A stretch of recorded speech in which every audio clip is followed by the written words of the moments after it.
As the clock struck midnight, I found myself unable to tear my gaze away from the mirror in my bedroom.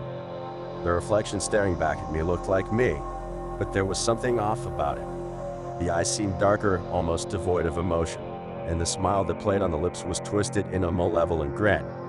I blinked, hoping that it was just a trick of the light, but when I opened my eyes again, the reflection remained the same.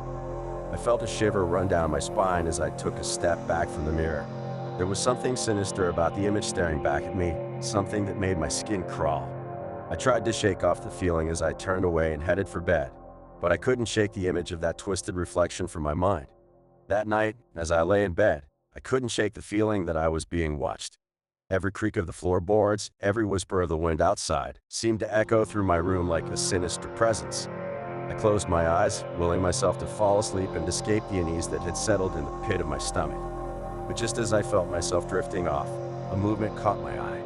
I sat up in bed, heart pounding in my chest, as I saw a figure standing in the corner of my room. It was me, or at least, it looked like me. The same twisted grin, the same dark eyes, but it wasn't me. It couldn't be.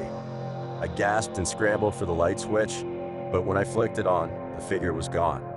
I sat there, heart racing, trying to convince myself that it was just a trick of my overactive imagination.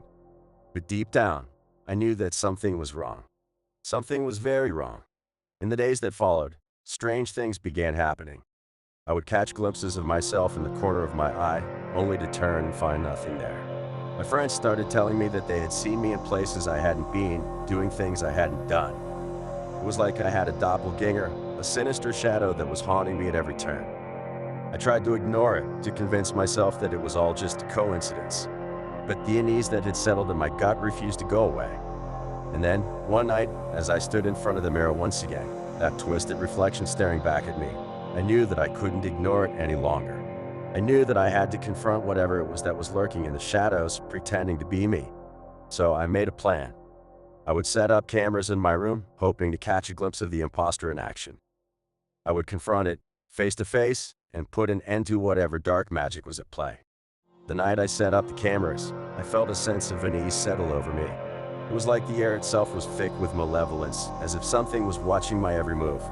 But I pushed down my fear and waited, watching the live feed on my laptop as I pretended to sleep.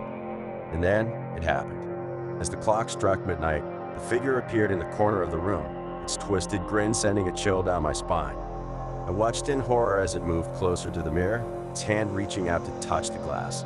I sprang into action, leaping out of bed and confronting the figure head-on.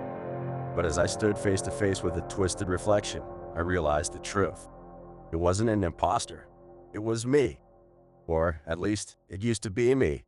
The figure in the mirror grinned at me, a wicked smile that sent shivers down my spine.